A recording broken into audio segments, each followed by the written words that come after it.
Opa, meu nome é Daniel e hoje nós vamos falar sobre como o déficit de atenção pode ser um aliado inesperado para nós.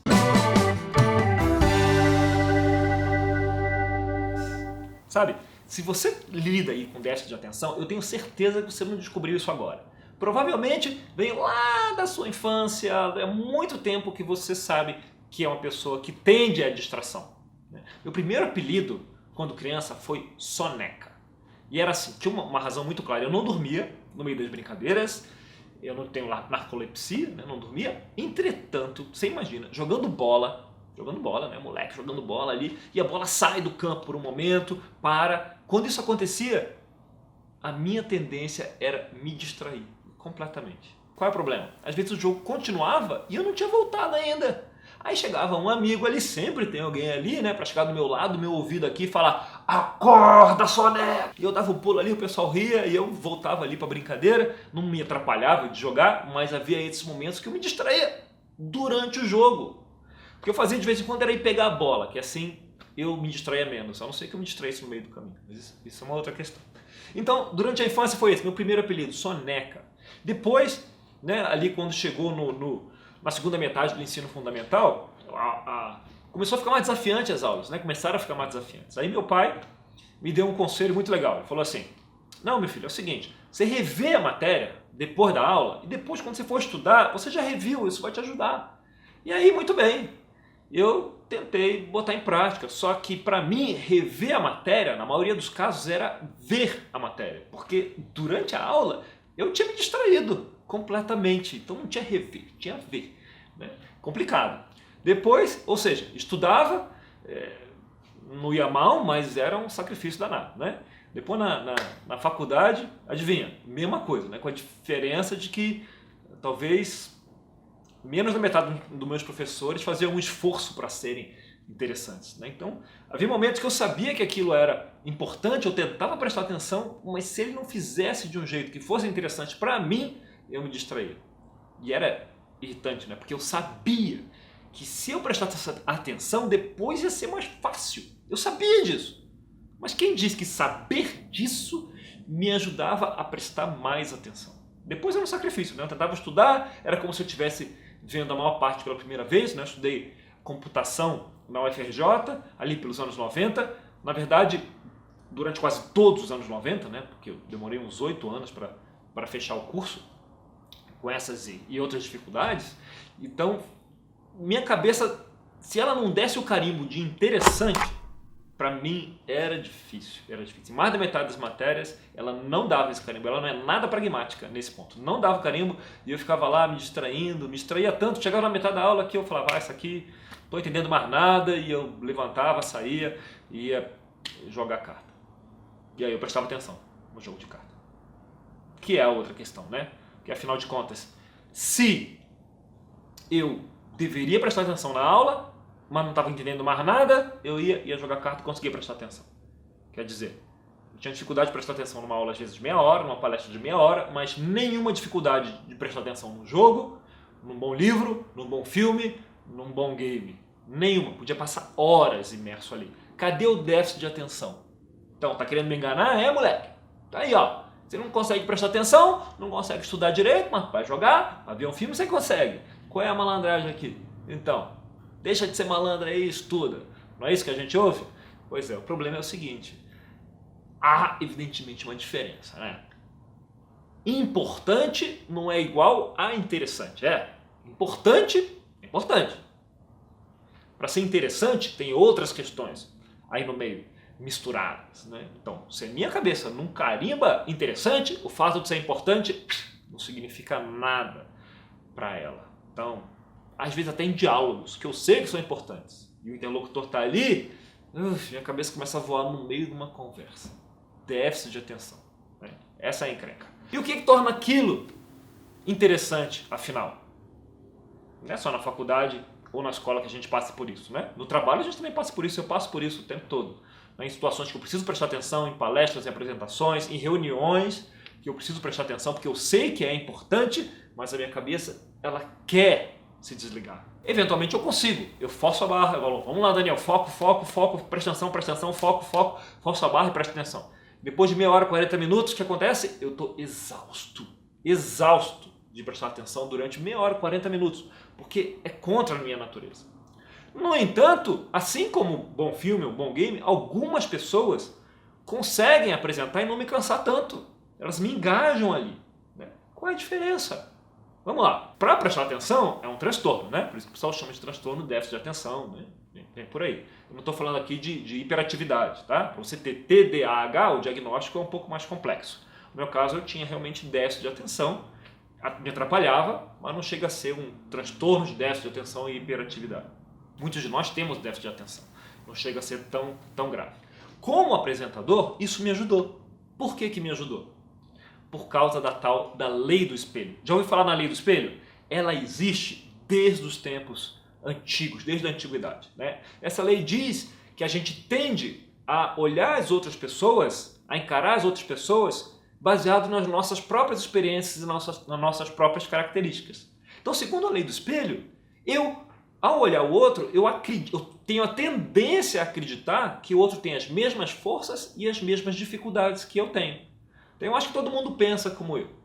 Claro que não é assim, né? Racionalmente, eu sei que as pessoas não pensam como eu. Isso é só uma tendência. Mas quer saber como é essa tendência? Já passou na sua cabeça assim, caramba, eu não sei como uma pessoa pensa daquele jeito. Ou, eu não entendo como alguém pode reagir assim. Por que você não entende como alguém pode reagir assim? Porque você nunca reagiria daquele jeito. Por que você não sabe como alguém pode pensar de tal jeito? Porque você nunca pensaria daquele jeito. Então a gente tem esse impulso, essa tendência, embora racionalmente a gente saiba que as pessoas não são iguais. Então, com o meu déficit de atenção, eu tenho a tendência a imaginar que as pessoas têm a mesma dificuldade que eu para prestar atenção. E eu sou experiente em déficit de atenção. Eu tenho alta experiência, tenho anos, décadas de experiência em me distrair quando eu não devia me distrair. Então, quando eu preciso apresentar algo, quando eu preciso fazer uma aula, fazer uma palestra, eu penso, eu vou preparar isso de forma que a pessoa preste atenção. Ou seja, de forma que eu prestaria atenção se fosse eu assistindo essa palestra. Então, eu tento montar desse jeito. E o que eu preciso montar? O que me faz prestar atenção por muito tempo? O que um bom filme, um bom livro ou um bom jogo tem de diferente que uma palestra, uma aula não tem? Eles têm recompensa. Essa é a diferença, recompensa. Um bom livro, ele te dá recompensas ao longo. Cada capítulo da página ali tem recompensas. E a recompensa te move adiante. Você quer a próxima. Um bom filme também. Não é só o final do filme. O meio, a introdução, a direção, a música, a fotografia, tudo isso são recompensas, são alimentos que o filme te dá e te leva a continuar prestando atenção. O enredo, você quer saber como ele vai crescer, isso vai te alimentando, vai despertando o seu interesse, vai conectando você com a obra. Uma boa palestra é a mesma coisa. Ele vai jogando recompensas para você. Ele vai jogando, você vai desenvolvendo o enredo e vai vendo aquilo. Quando alguém que não tem déficit de atenção, alguém muito focado, que não tem problema para prestar atenção, para se concentrar, faz uma apresentação, ele também segue a lei do espelho. Então ele monta a apresentação para alguém como ele, para alguém que tem interesse naquele assunto, para alguém que tem capacidade normal ou alta de concentração. E aí para essas pessoas ele pensa assim, a recompensa suficiente é a informação, eu estou aqui para apresentar a informação. Então ele monta a informação, ele estrutura a informação e apresenta na palestra. E aí alguém com déficit de atenção, e cada vez mais pessoas têm esse déficit de atenção, com a superestimulação que a gente tem hoje, ele vê aquilo e fala, não, eu preciso estar aqui porque é importante, mas eu nem tenho tanto interesse nisso que essa pessoa está falando. Então ela se distrai. Mas o cara que montou na lei do espelho, pensando que aquilo vai ser suficiente. O polo passivo, ali da plateia, não tem o mesmo interesse e essa recompensa, que a informação sozinha já seria a recompensa, ela não é suficiente para aquilo. Então ele se distrai, vai embora daquele negócio, vai embora, desliga e se manda dali, sabe? A mente, o corpo presente e a mente na lua ou no smartphone, porque não houve motivação suficiente para continuar prestando atenção, continuar ligado. As recompensas no meio do caminho não são transmitidas. Então isso faz toda a diferença, são as recompensas. Por que o game é tão viciante? Porque tem um monte de recompensazinha, uma depois da outra, e você anseia pela próxima recompensa. Eles usam muitos tipos de recompensas diferentes. Então, por que seu filho adolescente consegue prestar atenção ali no game e não consegue prestar atenção na aula? Ora, Veja as recompensas que tem no game e as recompensas que tem numa palestra, numa aula, para a igreja, né? Esse tipo de coisas. A quantidade de recompensas mostra o segredo. Eu sei o que é capaz de me distrair. E eu vou contar para você. Sabe o que é capaz de me distrair? Qualquer coisa. Qualquer coisa é capaz de me distrair quando eu não estou ligado no assunto, tá? Então, por exemplo, eu tenho que estudar um assunto, assistir uma palestra. Sabe quando você tem que estudar um assunto que você sabe que é importante, mas você não tem tanto interesse? Já teve que fazer isso? Acho que todo mundo teve. Então, quando eu tenho que estudar um assunto que eu sei que não é muito importante, eu lembro que eu preciso lavar a louça. Eu não gosto de lavar a louça. Eu não quero lavar a louça.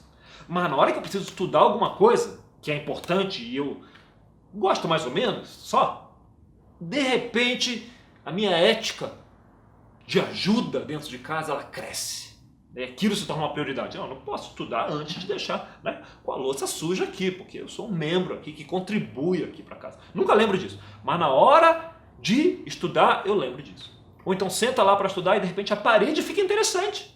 Olha, cara, eu nunca tinha reparado naquela rachadura ali. Por quê? Qual é a recompensa aí? A recompensa aí é quando você termina de estudar e aí você ganha aquele conhecimento. Ao longo faltam recompensas, né? Faltam recompensas. Mesma coisa quando muita gente vai para academia e acha um saco ir para academia. Eu sou um deles. Eu vou para academia, eu acho um saco ir para academia. Qual é a recompensa da academia? A recompensa é quando acaba. Como pode ser legal um negócio que é legal quando acaba? Então é igual a estudar, é legal quando acaba, porque aí você aprendeu alguma coisa. Academia, é legal quando acaba, porque aí você nota que algumas endorfinas estão lá e aquela sensação depois do exercício é legal, gostosa. Mas ao longo do exercício não é gostoso, é chato. Então a gente pensa, vou para academia aqui, que chato, lá eu tenho que ir para academia. Vai, é como um remédio, né? Tem que ir. Agora, o pessoal que inventou lá o CrossFit, o que fez? Inventou um jeito de dar recompensas ao longo do exercício. Empolga tanta turma que faz que eles se machucam, né? Que barato, aqui eu vou conseguir pular e levantar isso, tá, pá, se contunde, aí fica lá alguns meses contundidos. Tão empolgante que é. Eu não fiz, mas todo mundo que faz gosta, deve ter um segredo aí por trás disso. Então o segredo são as recompensas. Voltando aqui para o nosso assunto, de preparar apresentações. Quem tem déficit de atenção sabe o que precisa, que tipo de recompensa ajuda. E a gente sabe quais são as recompensas. Se você dá uma surpresa legal, o pessoal fica esperando a próxima. Se a apresentação tem um enredo, né, engajante ali, lógico, a gente quer seguir o enredo. Se tem humor, a gente quer ver a próxima gracinha. Não precisa ter todas as recompensas. Se você dá algumas recompensas de forma consistente, você provoca na plateia o desejo de esperar pela próxima. Não, deixa eu prestar atenção aqui que daqui a pouco vai ter outra gracinha, ou esse vai ter uma virada aqui com uma surpresa no enredo, né? Coisas que você sabe que te ligam, te ajudam a prestar atenção, você insere isso na forma que você apresenta, mesmo correndo riscos, porque isso vai ajudar a plateia a esperar a próxima recompensa. Sabe o próximo biscoito? Sabe quando você está com um cookie de cachorro ali na mão e o cachorro fica atrás de você que nem doido? Você joga um e ele vai perseguir você o tempo todo. Quando você faz isso com a plateia, joga um, depois joga outro. Eles vão ficar esperando o próximo. Se você jogar o suficiente, você nem precisa jogar muito mais na segunda parte, porque eles já ficam esperando. Se você vê os TEDs, eles fazem isso. Eles abrem com histórias, abrem com conexão, e na segunda metade tem o quê? Conteúdo, né? A plateia já está lá com eles. Então, o déficit de atenção me ajudou a construir as minhas apresentações, as minhas aulas desse jeito, né? Pensando no que me manteria conectado com as pessoas. Foi um aliado absolutamente inesperado. Talvez se eu não tivesse esse déficit de atenção, hoje eu nem fosse um palestrante. Quanto mais alguém que ajuda, que ensina outros palestrantes. Atrapalha? Para algumas coisas atrapalha. Mas hoje eu não chamo mais de déficit de atenção. Para mim parece mais um poder. Eu diria que é um superpoder. Me ajuda a ser mais criativo, me ajuda a conectar mais com as pessoas, me ajuda a preparar apresentações, conteúdos mais engajantes, mais cativantes. Eu não abriria a mão do meu déficit de atenção se eu pudesse começar de novo. Por quê? Porque ele me ajuda a me divertir muito mais. Divirta-se.